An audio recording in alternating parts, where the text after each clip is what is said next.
Hello, Simplified listeners. Welcome to episode 280. This is actually part 2 of our episode from last week on calories, food, nutrition, and packaging, labels, etc. Why don't you check out episode 279 before listening to this? Because that will give you more continuity. Overall, in terms of the dietary scheme of things, right?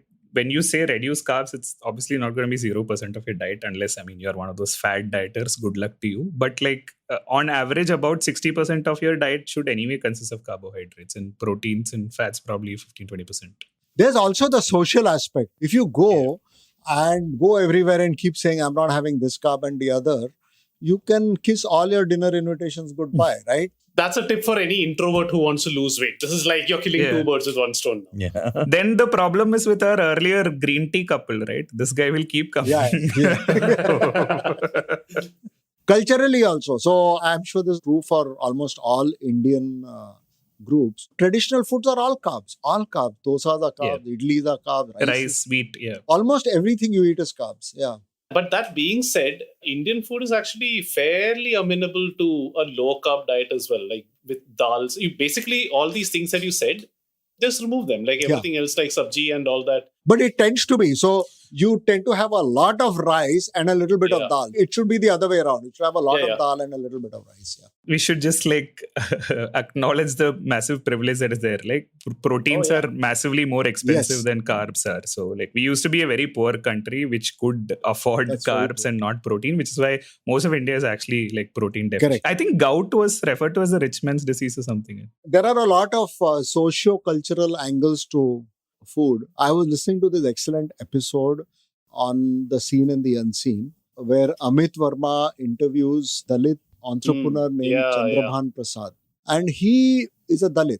And he describes how the place that he's from, they would eat all kinds of, they'd eat field rats and, all those kind of things, because there's no way they would get protein anywhere else. No, absolutely. There is a lot of cultural implication, right? But just to go back to the point around labs, and I said if you can measure what is there in carbs, proteins and fats, then you can arrive at the mathematical value that arrives on your packaging, right? And how does that get done?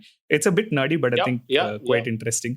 Is that basically if you done a blood test and taken a liver function test or a lipid profile, all of cholesterol, all of this, you will see fats coming across multiple places, right? All of the lipid profiles is triglycerides, and there is all of that things, right? For nutrition labeling purposes, from the food point of view, fat is basically the sum of all fatty acids in food. And regardless of source, it is expressed in the triglyceride equivalents, right? I tried glycerides and it did nothing for me. Amongst fats also there are different types, right? There is unsaturated and saturated, and obviously one is better than the other, which is unsaturated fats are good fats and saturated fats are bad, right? Roughly. And there's trans fats also, which obviously are extremely dangerous, and but they have a right to exist. That is sorry, I'm really sorry. Wow. No, it's okay. It's okay. Everyone's left anyway. No, but just referencing an old from what Naren was saying about how various ways of getting proteins, one of the important ways is one of very old simplified episodes on entomophagy, which was the practice of eating insects, right? Especially when you're looking at how there's a lot of research going into the food crises are pretty much in our future. A lot of people are projecting in some way, and insects is a great way of kind of solving that. So there's a lot of research going into that, and especially even in cultures like India, I think there is a lot of space for, there is obviously a huge taboo around eating insects. But they said there's a lot of ways that insects are already making it into mainstream things like cricket flour, which is something that we had talked about in that episode, where there's flour made out of crickets, and that's actually very proteinaceous, and it's actually really cheap to make as well. And these are crickets reared in a lab, so they're all hygienic and all that stuff. But that's also a great source of how you can kind of get protein into a protein deficient culture like India is. Speaking of culture, I'm sure lab-based meat and all that will also find ways of getting more protein, and of course doing away with killing animals altogether. But that's another episode completely for another day, I guess. you could just take a protein supplement as well, right? And like it comes from whey, which is enough. And like I think the cricket flour that Indians know is either Andy flour or Grand flour.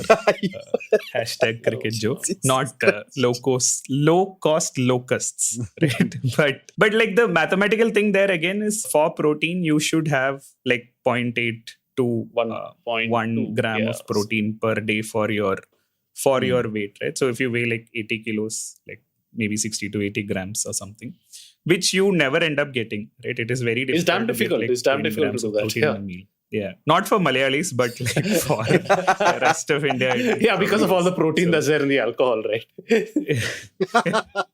Yeah, but then that's like, but then 1 egg is 6 grams of protein, and that's pretty much the cheapest and most efficient way of getting protein to your diet. So if you do 80 divided by 6, that's a lot of eggs or egg equivalents. That protein is very difficult to.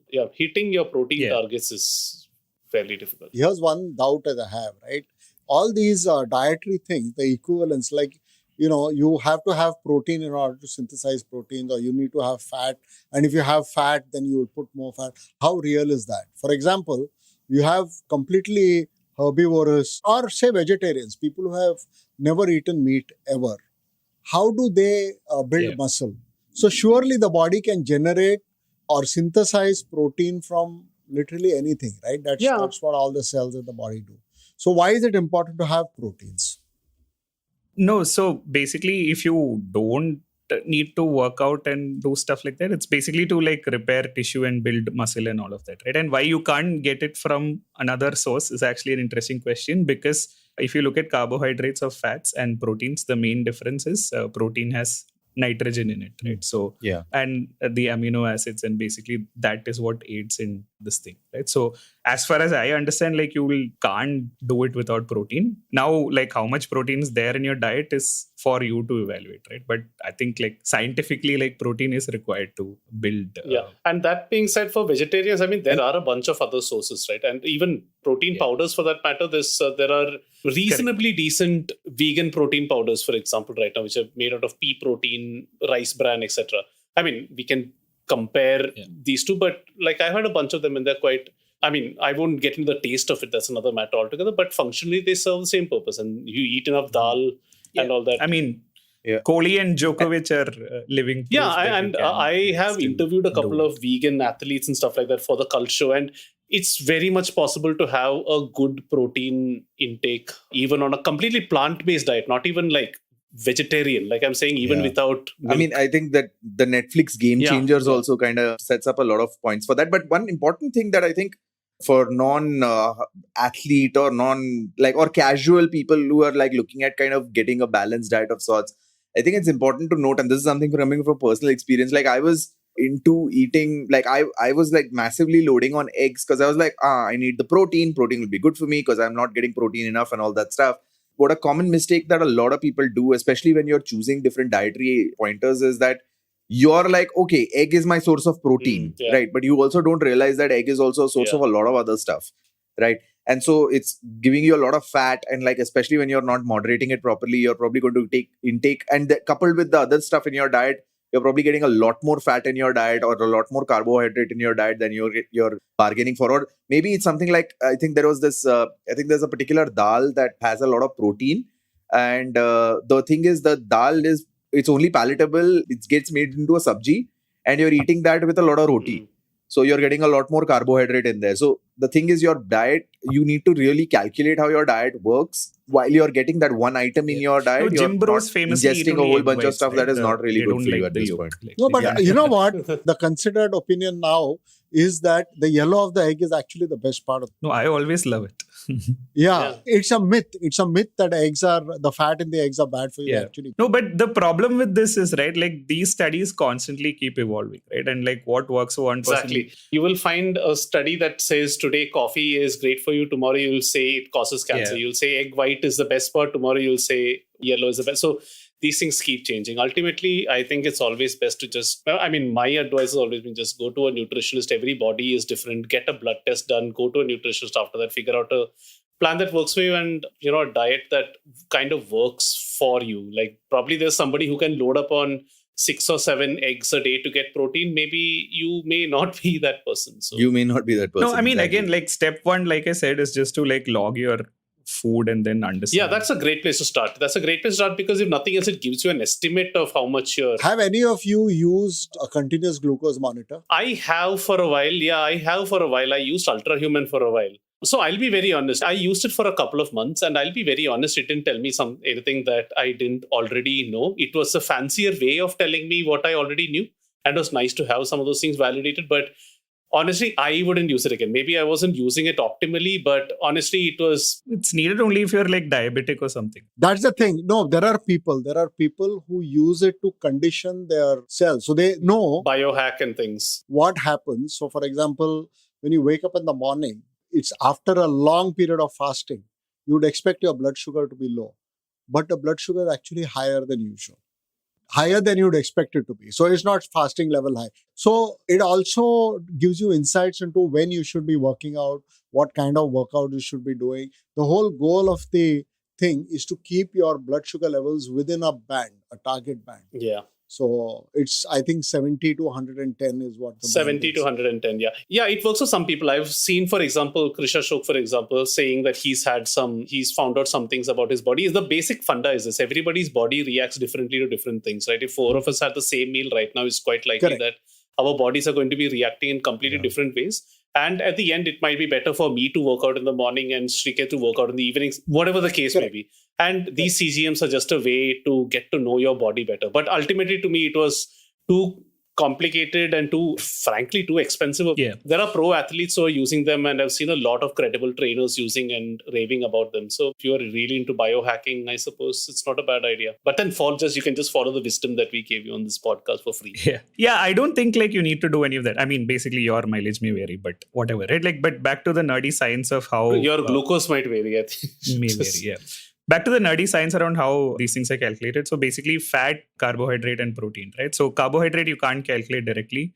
Fat you can, and it's done in 2 or 3 different ways. One is called the gas chromatograph procedure, and there is another which is gravimetric, right? So basically the idea is that if you get any kind of food and there is enough sample of it, you can first take out the fat alone out of it, and then basically subject it to one of these methods like a gas chromatograph to basically look at A, how many calories are there, and B, like what are the different fats and all of that, right? So what it does is, like in a gravimetric procedure, you have something called either acid hydrolysis, base hydrolysis, or acid base hydrolysis, depending on the type of food item that you are using, right? And it basically extracts the fat, and then also you find a way to release the triglycerides and fatty acids from the food. And then you put it into a mixture of ethyl or petroleum ether. And then basically all of this stuff is carried out and you burn it and see how many calories are there or how much fat is there, and then do the calculation by that into 9, right? And on that note, let's take a quick break and be right back with the rest of this conversation.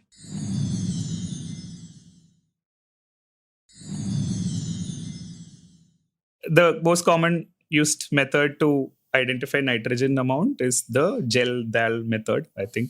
Gel Dal. Naren, Chuck, I'm surprised you haven't heard of it. But basically, same thing, you extract the amount of nitrogen out of it through passing it through this, that, and the other, and multiplying it by a factor, and then adding up the calories. And whatever is not protein or fat is assumed to be carb and like some amount of fiber. But basically, the nutritional values at the back of any sort of packaged food is there.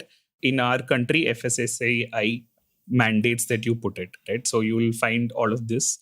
You'll also find added sugar separately because they want to be conscious of what is there in it. But if you sort of arrive at these things, it is another way to track the kind of food you're putting into, right? But for all practical purposes, use Healthify Me, knowing that FSSAI interestingly allows for a variation of about 25% in the nutritional value. Really? Right? So if you're, So because there are around 187 labs that they have signed off, which you can, if you are doing anything that is a packaged food, you have to send it to the lab and get it verified and stuff like that, right? So if the label is wrong, technically they are liable for prosecution, but I don't think any of this happens practically in India.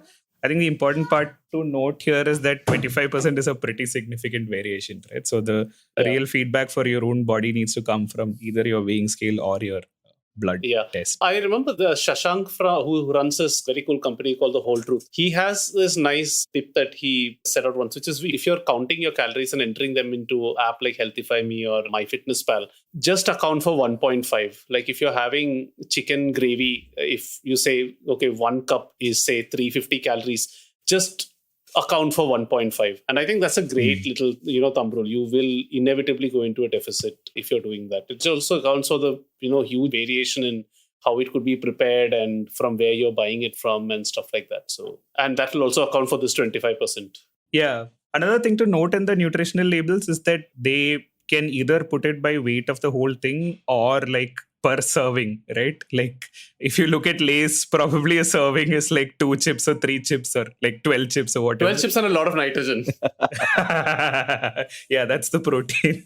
But that's the protein right there. But anyway, like you have to look at it and determine whether it's per serving or like for the entire thing and do the appropriate calculations. A Coke bottle has 2 servings or something in a 300 ml. Oh yeah. Or something. Yeah. I noted this when I was. They put it 100. Yeah, I was noted this when I was looking at an Uncle Chips packet.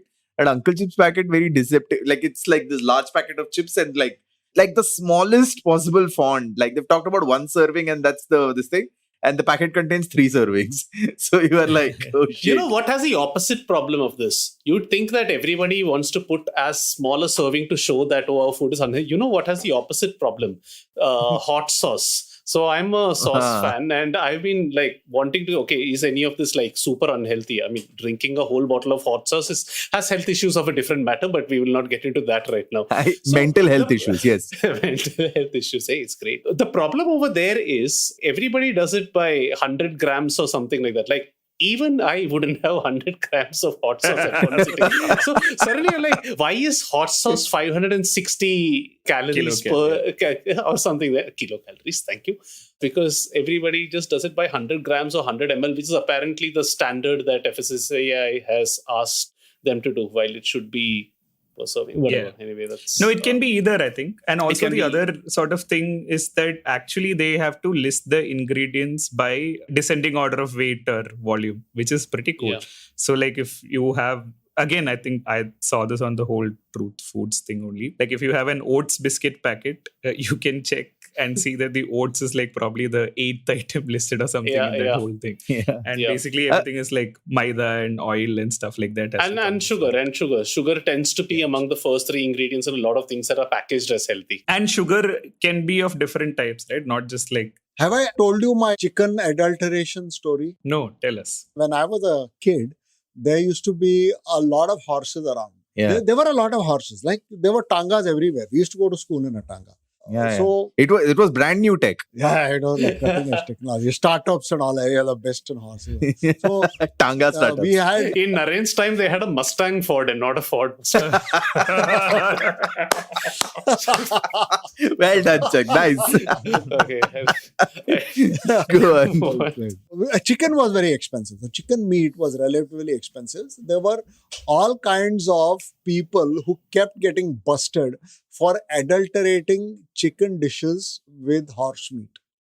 So one guy was arrested for this and he was tried, and this was reported in the newspaper at that time. His defense was, I used only 50-50. So judge asked him how much. So he said 50-50 only. So judge probed more, and it turned out he was one chicken, he was adding 1 horse.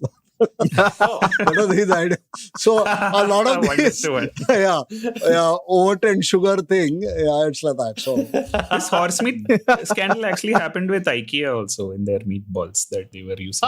Horse meat apparently. Wow. But they're Swedish, no? Never mind, that's not. This is like the urban legend that when they started serving chicken in our campus hostel, in the campus mess, day that this thing was served, suspiciously the crows would disappear from the campus. So yeah, that was always the Taj Kawa Bana Hai wala story. And quite disturbingly enough, if you search on Healthify Me, you will find an entry, not Healthify Me, MyFitnessPal, you will find an entry for human flesh as well. So what? I mean, I'm just saying Yeah. somebody must have Making just my day. calculated and put it in. Yeah. Like That is a real extreme interpretation of your mileage may vary. your The- own mileage. Good thing is we are recording this at 7:30 right now. Hmm. That's the time in the evening. I'm going to have dinner, and today I'm going to achieve all my diet targets. Oh, your ice cream finally. No, bugger, because you talked about human flesh and all, I won't be able to eat. That's the one. Oh, there we go. Okay. You're welcome. It's still food related, but not exactly on the calorie thing. But new development that has come up, there's some international work towards it, is to drop, by food standard authorities across the world, to drop the best before dates. There is this thing that's happening because the term best before itself is extremely misleading, which causes a lot of people to throw away a lot of perfectly good food. Either they're going to remove the date already, which actually they're already doing in the UK. A lot of food no longer contains a best before date, or they would actually put must consume by date instead, like must consume before Expiry date. an expiry date, like a real expiry date rather than a best before date, which has actually caused a lot of food to be thrown away. Good food. I remember some technology being worked on which would react with food and like the gases that emanate from fruits, especially when they go bad, and it would change color or something, saying that this is a better indicator than some arbitrary date. And I think that is a pretty good idea. I don't know what happened. I saw it at some design. Because it's also a function of storage and other things. And storage and things like that. Yeah. Storage conditions. On nutrition, another interesting point that I discovered recently, actually. So just like you were mentioning, Naren, my father, actually, for him, low sugar is a story of every week pretty much. So because he takes insulin. So it's always, I mean, especially when you're taking insulin externally, it's a huge balance of different sort. I had to go to a dietitian where all the other stuff was measured. There was a bit of an issue with his kidney. So there is a thing that now apparently in the vegetables that he has, because of the potassium, his kidneys are not processing the potassium really well.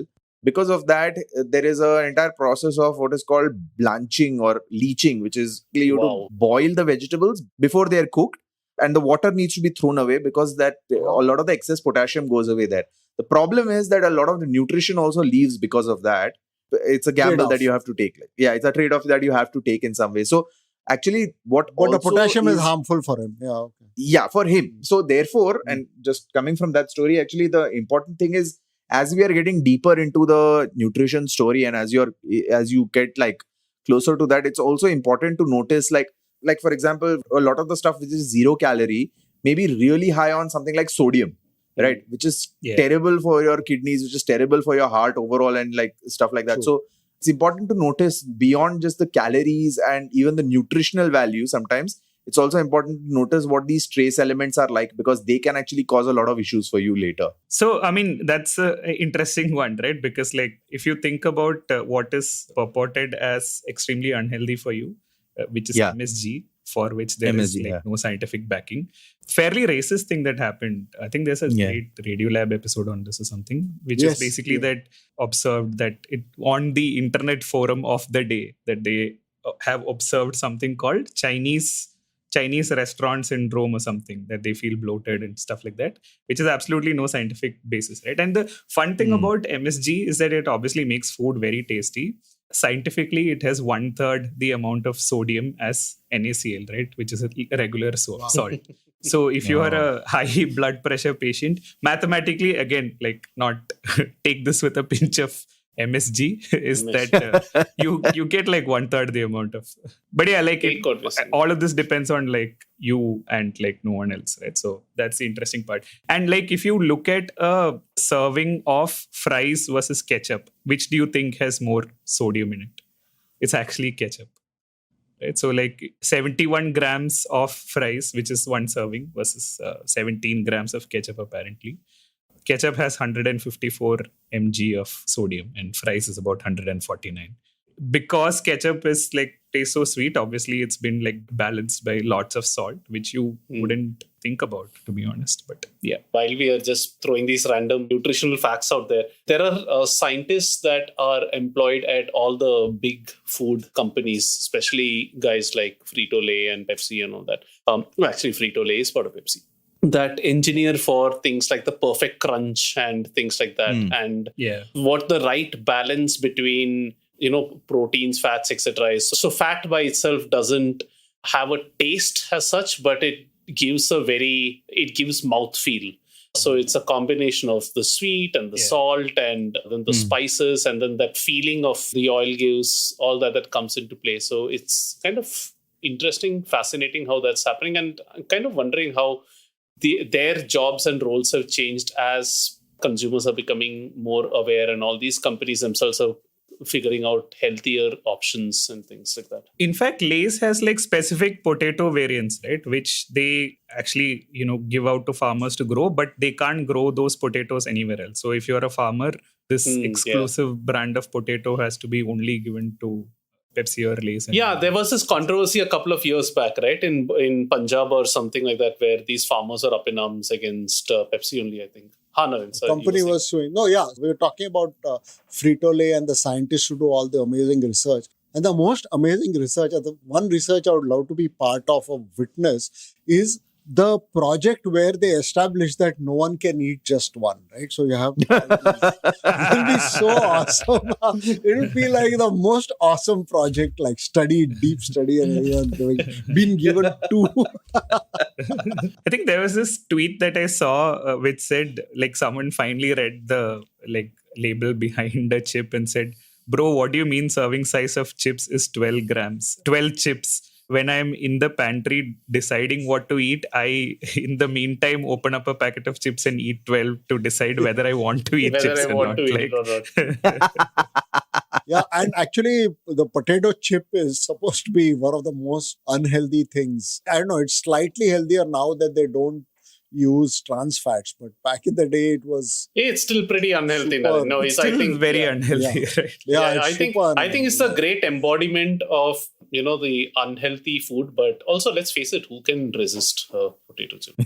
Clearly no one can eat just one. But on the scientific thing that you mentioned, right, like what they do and stuff like that, they actually used it, like the food packaged industry lobby actually, basically forced FSSAI to say that we won't give out the percentage of all the ingredients because then you can figure out the recipe and then just copy everything. So otherwise, if you were to see that like the biscuit you actually eat consists of like 40% oil, you'll probably do a double take, right? So and there's so much written about the food companies' role in the health crisis or obesity crisis or whatever, especially in the US, right? So starting with the cereal guys who initially propagated that fat is the enemy and carbs, all that.